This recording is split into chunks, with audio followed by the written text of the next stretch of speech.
إن أولياء الله لا خوف عليهم ولا هم يحزنون الذين آمنوا وكانوا يتقون.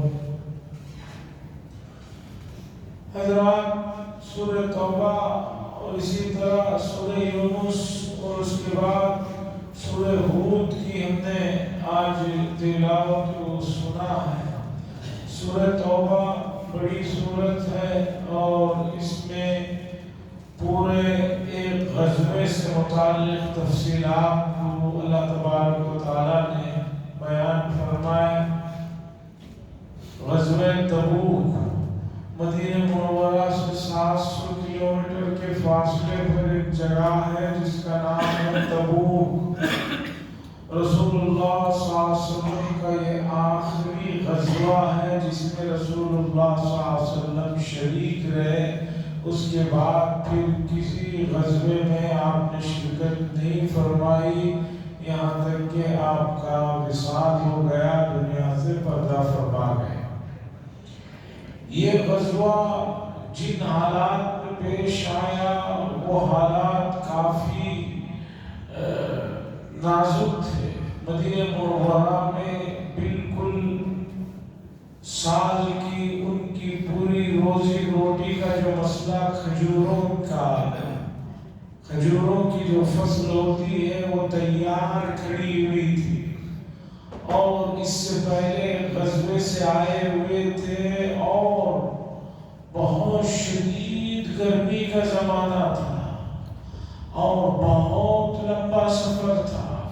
700 کلومیٹر کا سفر کا مطلب اس زمانے میں پورے ساتھیوں کے ساتھ تقریباً 15 دن کا سفر تھا. اور یہ ایسا غزوہ ہے کہ جس میں رسول اللہ صلی اللہ علیہ وسلم نے بالکل واضح اور کھلے انداز میں جگہ بھی بتا دی تھی.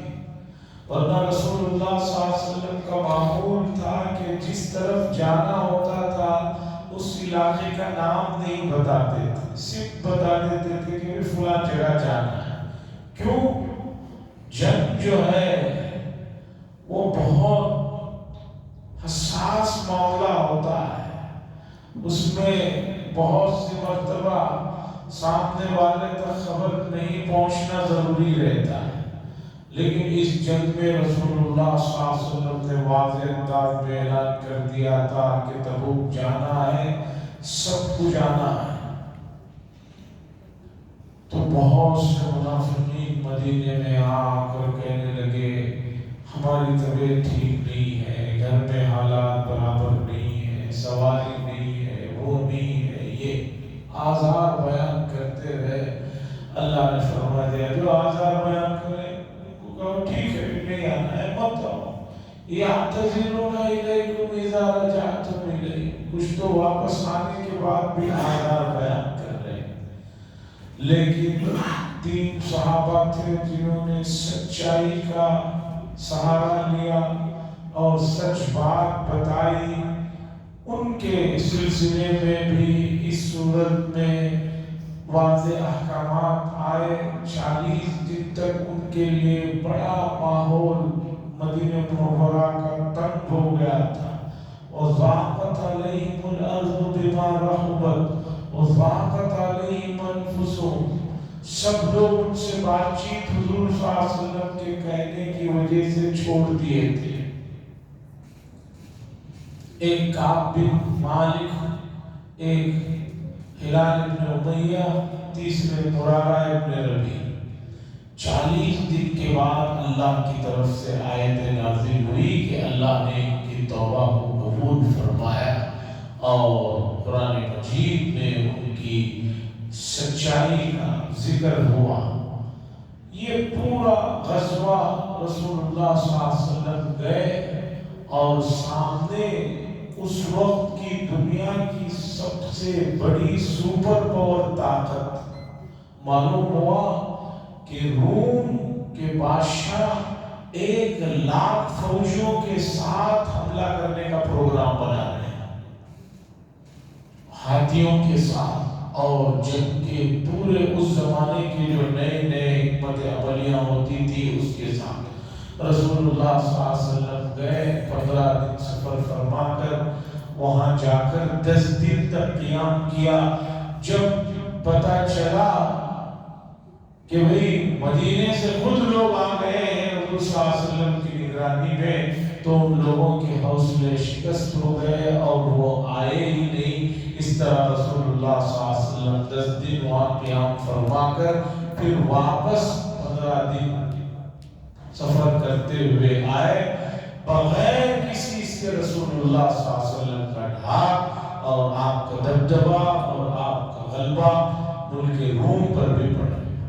یہ پوری صورت میں اس سلسلے کی چیزوں کو اللہ نے ذکر فرمایا. اس کے بعد سورہ یونس ہے. میں نے سورہ یونس کی 2 آیتوں کو پڑھا ہے، اس کی طرف آپ کی توجہ دلانا چاہتا ہوں. اللہ فرماتے ہیں الا ان اولیاء اللہ لا خوف علیہم ولا هم يحزنون. سن لو، ذرا خبردار ہو جاؤ، متوجہ ہو جاؤ، بے شک اللہ کے جو دوست ہیں، اولیاء اللہ، ولی کی جمع اولیاء، اللہ کے جو دوست ہیں، لا خوف علیہم، ان پر کوئی خوف بھی نہیں ہے اور نہ وہ غم زدہ ہوں گے. اولیاء اللہ کون ہیں؟ اللہ کے ولی کون ہیں؟ یہ بڑا اہم سوال ہے. تو اللہ نے آگے ایک آیت میں اسے بتایا کہ بھئی ولی کون ہے. الذین آمنوا، وہ لوگ جو ایمان میں داخل ہوئے، ایمان جو لے کر آئے. اللہ کے دوست بننا چاہتے ہیں تو پہلے نمبر پر کامل ایمان لانا ضروری ہے. کامل ایمان نہیں لایا آدمی، ایمان میں داخل نہیں ہوا، وہ کبھی اللہ کا ولی، اللہ کا دوست نہیں بن سکتا. اچھا، ایمان لانے کے بعد اللہ نے فرمایا وَكَانُوا يَتَّقُونَ، اور وہ حضرات تقوی کو اپناتے ہیں. تقوی کیا چیز ہے کہ ایمان کے ساتھ یہ چیز جڑتے ہی وہ آدمی اللہ کا محبوب اور اللہ کا دوست بن جاتا ہے. کوئی بھی آدمی ایمان اور تقوی کو اپنا لیا تو سمجھیے کہ وہ اللہ کا دوست بن گیا. اللہ ولی الذین آمنوا یخرجهم من الظلمات الی النور. اب تقوی کیا چیز ہے اسے سمجھنے کی ضرورت ہے. ہمارے یہاں دینی چیزوں کو سنجیدگی سے سننے اور اسے یاد کرنے اور اس پر توجہ دینے کا مزاج نہیں. ہر آدمی اپنے حساب سے جو اسے چیز سمجھ میں آتی ہے اسی کو وہ سمجھتا ہے. ایک قصہ سنیے. ایک گاؤں میں مولانا پہنچ کر انہوں نے کہا کہ بھئی رمضان آ رہا ہے، رمضان آتے ہی کھانا پینا سب بند ہو جائے گا اور رات میں تراویح ہوگی اور دن میں کچھ کھا پی نہیں سکتے. گاؤں کے لوگوں نے پہلی بار رمضان کو سنا تھا. انہوں نے کہا کہ بھئی یہ کون آ رہا ہے کہ جس کے آنے سے ہمیں کھانا پینا چھوڑنا پڑے گا. پھر مولانا نے ایک دن اعلان کیا بہت قریب آنے والا ہے رمضان. تو گاؤں والوں نے کہا کہ بھئی اس سے پہلے کہ وہ آئے اور ہمارا کھانا پینا بند کرا دے، چلو ہم ہی اس کا کام نپٹا دیں. گاؤں کے پورے لوگ گاؤں کے باہر گئے. اتفاقاً پہلی مرتبہ اس علاقے میں اونٹ آ رہا تھا. گاؤں کے لوگوں نے اونٹ کو تو دیکھا نہیں تھا.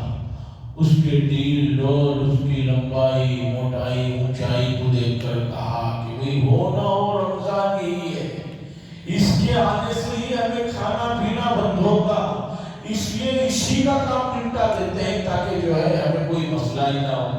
انہوں نے اونٹ کو نمٹا دیا. پھر واپس آ گئے خوش ہو کر کہ بھئی اب کوئی کھانے پینے کا ٹینشن نہیں ہے. دوسرے دن مولانا نے پھر اعلان کیا انشاءاللہ آج مغرب سے رمضان آ گیا ہے. انہوں نے کہا کہ بھائی ہم نے تو رمضان کو وہاں نمٹا دیا تھا، یہ پھر کون آ گیا؟ تو ان کی نظر میں رمضان ویسے ہے. تو اسی طرح متقی لوگوں کی تعریف بھی لوگوں کی نظر میں الگ الگ ہے. بعض لوگ تقویٰ یہ ہے کہ بھئی آدمی کسی کو کچھ نہ کہے۔ ایک سفر میں میرے استاد کے ساتھ ایک صاحب نے ذکر کیا کہ فلاں صاحب بڑے متقی ہیں۔ حضرت نے پوچھا نمازوں وغیرہ کے کیا وہ پابند ہیں؟ کہا نہیں حضرت، جمعہ تو بہت پڑھ لیتے ہیں پابندی سے۔ حضرت نے کہا آپ کو کیسے پتا چلا کہ وہ بڑے متقی ہیں؟ انہوں نے کہا کہ حضرت کچھ بھی ہو جائے بھوکے رہ جاتے ہیں لیکن کبھی ہوٹل کا کھانا نہیں کھاتے۔ تو حضرت نے کہا گویا تمہارے نزدیک تقوی کا معیار یہ ہے کہ جو آدمی ہوٹل کا نہیں کھائے گا وہی متقی ہے۔ اگر کسی آدمی نے ہوٹل کا کھا لیا تو تمہاری نظر میں تو متقی ہو ہی نہیں سکتا۔ تقوی کیا ہے؟ آئیے صحابہ سے پوچھتے ہیں، رسول اللہ صلی اللہ علیہ وسلم کے نگرانی میں تعلیم یافتہ حضرات سے پوچھتے ہیں۔ حضرت عثمان بن عفان رضی اللہ تعالیٰ عنہ نے ایک صحابی سے پوچھا کہ تقوی کیا چیز ہے؟ تو انہوں نے بتایا یا امیر المؤمنین، کبھی آپ کا ایسی جگہ سے گزر ہوا ہے جہاں کانٹے دار درخت ہوں اور اس کے پاس سے آپ کو گزرنا ہوا ہے؟ انہوں نے کہا جی۔ تو انہوں نے فرمایا کیا کرتا ہے آدمی کانٹے دار درختوں کے پاس سے جب گزرتا ہے؟ تو انہوں نے بتایا کہ بہت اپنے آپ کو سمٹ کر کپڑوں کو سنبھال کر آہستہ سے وہاں سے نکلتا ہے، کہیں کپڑا کانٹوں میں نہ پھنس جائے اور پھٹ کر جو ہے ختم نہ ہو جائے۔ انہوں نے فرمایا تقویٰ یہی ہے کہ آدمی دنیا میں زندگی اس انداز میں گزارے کہ اس سے کسی بھی طرح کی نافرمانی اور گناہ نہ ہو، اپنے آپ کو بچاتے ہوئے لے کر نکل جانا، یہ تقویٰ ہے۔ تقویٰ کہتے ہیں کہ اللہ کے تمام احکامات پر عمل کرنا، احکامات کو جاننا اور اس پر عمل کرنا۔ اور دوسرے نمبر پر تقوی کی شرط دوسری یہ ہے کہ وہ تمام چیزیں جسے اللہ نے پسند نہیں فرمایا، جسے چھوڑنے کا حکم دیا، جس سے بچنے کا حکم دیا، جس سے رکنے کا حکم دیا، ان چیزوں سے آدمی بچ کر اور جن کو کرنے کا حکم دیا ان پر عمل کرتا ہے تو سمجھیے کہ اس نے تقوی کو اپنا لیا ہے۔ یہ ہے تقوی کا معنی، یہ ہے تقوی کا معیار کہ جس کو تقوی کی دولت مل گئی، فرمایا اللہ نے ایمان کے ساتھ جو آدمی تقوی کو اپنا لیتا ہے وہ ہمارا دوست بن جاتا ہے، اور جو اللہ کا دوست بن جائے اس کے لیے اس سے بڑی کیا نعمت ہو سکتی ہے۔ معمولی سے لوگوں کے ساتھ موجودہ زمانے میں لوگ سیلفی لینے کے لیے اور اس سے کچھ بات کرتے ہوئے کوئی تصویر مل جائے بڑے خوشی سے جو ہے پھولے نہیں سماتے اور سمجھتے ہیں کہ اتنے بڑے آدمی کے ساتھ میری سیلفی ہے، اتنے بڑے آدمی نے میرے کندھے پر ہاتھ رکھا۔ ارے یہ سب انسان ہی ہیں، یہ سب ہماری ہی طرح اللہ کی پیدا کردہ مخلوق ہے۔ یہاں اتنی بڑی دولت اللہ کے دوست بننے کی آپ کو مل رہی ہے اور اس کے لیے آپ کو صرف تقوی کو اپنانا ہے۔ اور تقوی کیا ہے کہ اللہ کی بیان کردہ بتائی ہوئی چیزوں پر عمل کرنا اور جن چیزوں سے اللہ نے منع کیا ہے ان چیزوں سے رک جانا، اس کا نام تقوی ہے۔ عزیزان گرامی، رسول اللہ صلی اللہ علیہ وسلم نے فرمایا میں اور میرے سے پہلے جتنے بھی انبیاء گزرے ہیں انہوں نے سب نے اوصیکم بتقوی اللہ، اللہ کی سے ڈرنے کی وصیت فرما کر گئے ہیں، اور یہی چیز ہے وَمَن يَتَّقِ اللَّهَ يَجْعَلْ لَهُ مَخْرَجًا۔ تقوی کو اختیار کرو، اللہ تبارک و تعالیٰ تمہارے لیے راہوں کو کھول دیں گے، تمہارے مسائل کو آسان کر دیں گے، تمہاری یہ جو پریشانیاں ہیں اور یہ جو کبھی غموں میں ڈوبے ہوئے ہو ان غموں سے نکلنے کا واحد اور آسان راستہ تقوی کو اختیار اللہ نے کیا اچھے انداز میں بات کہی، الا ان اولیاء اللہ لا خوف علیہم ولا هم يحزنون الذین آمنوا وكانوا يتقون، ایمان لاؤ اور تقوی کو اختیار۔ موجودہ زمانے میں امت میں افراط تفریط ہو گئی ہے، لوگ جو ہے عجوبوں کو یہ سمجھتے ہیں کہ یہ اللہ کے ولی ہیں، کوئی عجیب کارنامہ کر دے یہ اللہ کے ولی ہیں۔ اللہ کے ولی یہ ہوتے ہیں کہ ان کی زندگی میں کوئی بھی کام خلاف سنت نہیں ہوتا ہے۔ آج ہم زندگی میں 24 گھنٹے اگر ہم پابندی سے دیکھ لیں کہ 24 گھنٹے میں کتنے کام ہمارے سنت کے خلاف ہو رہے ہیں، ہمیں پتہ چل جائے گا کہ ہم کتنے پانی پانی۔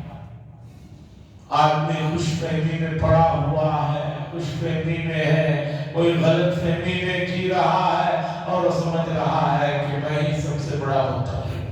اور تقویٰ صرف عبادات سے نہیں، معاملات میں بھی جو ہے تقوی کا بہت مسئلہ ہے۔ ایک آدمی نماز روزے کا تو پابند ہے، لیکن معاملات میں جھوٹ بولتا ہے، معاملات میں دھوکہ دیتا ہے، معاملات میں ڈنڈی مارتا ہے، یہ تقوی کی پہچان نہیں۔ معاملات کے ساتھ معاشرت ہے، ایک آدمی معاملات بھی ٹھیک ہے، عبادت بھی ٹھیک ہے، عقائد میں بھی ٹھیک ہے، لیکن معاشرے میں اس کا جو ہے رویہ ٹھیک نہیں ہے، رشتہ داروں کے ساتھ رویہ ٹھیک نہیں ہے، دوست احباب کے ساتھ ٹھیک نہیں ہے، پڑوسیوں کے ساتھ ٹھیک نہیں ہے، تقویٰ نہیں ہے۔ اور اس کے بعد اخلاقیات کا نمبر آتا ہے، اس میں بھی بہت سارے لوگ ایسے ہیں کہ کسی کو دیکھ کر مسکرانا، جو حدیث میں بتایا گیا کہ صدقہ ہے، لوگ ملتے ہیں تو چہروں پر مسکراہٹ نہیں۔ عزیزان گرامی، تقوی کو اپنا لیجئے، یہ بہت بڑی عبادت ہے اور یہ بہت بڑی چابی ہے اللہ کے قرب کی۔ اور یہ مہینہ جو خصوصی رحمتوں کا مہینہ ہے، اسے اللہ نے اس میں احکام کو رکھا ہی اس لیے ہے لعلکم تتقون، کہ تم متقی بن جاؤ۔ اور ایک آدمی رمضان گزرنے کے بعد بھی اس کے اندر تقویٰ نہ آئے، نرمی نہ آئے، اخلاقیات میں سدھار نہ آئے، معاشرت میں صحیح نہ ہو، اور اسی طریقے پر معاملات میں جھوٹ وغیرہ سے نہ بچے، تو سمجھیے کہ رمضان المبارک کو اس نے ضائع کر دیا۔ اللہ سے دعا کرتے ہیں اللہ تبارک و تعالی ماہ مبارک کا بڑا ایک عشرے کے قریب گزر گیا ہے، باقی جو حصہ ہے اس حصے میں ہم لوگوں کو تقوی کو اپنانے کی، تقوی کی صحیح جو صورتحال ہے اسے اپنے اندر اپنانے کی توفیق اور سعادت نصیب فرمائے، اور ہر ایسا کام جو اللہ اور اس کے رسول کو ناپسندیدہ ہے اس سے بچنے کی توفیق نصیب فرمائے۔ وآخر دعوانا الحمدللہ رب العالمین، الحمدللہ رب العالمین، والعاقبۃ للمتقین، والصلاة والسلام علی سید المرسلین وعلی آلہ وصحبہ اجمعین۔ ربنا آتنا فی الدنیا حسنہ وفی الآخرۃ حسنۃ وقنا عذاب النار۔ صلی اللہ تعالی وسلم علی خیر خلقہ محمد وعلی آلہ وصحبہ اجمعین، والحمد للہ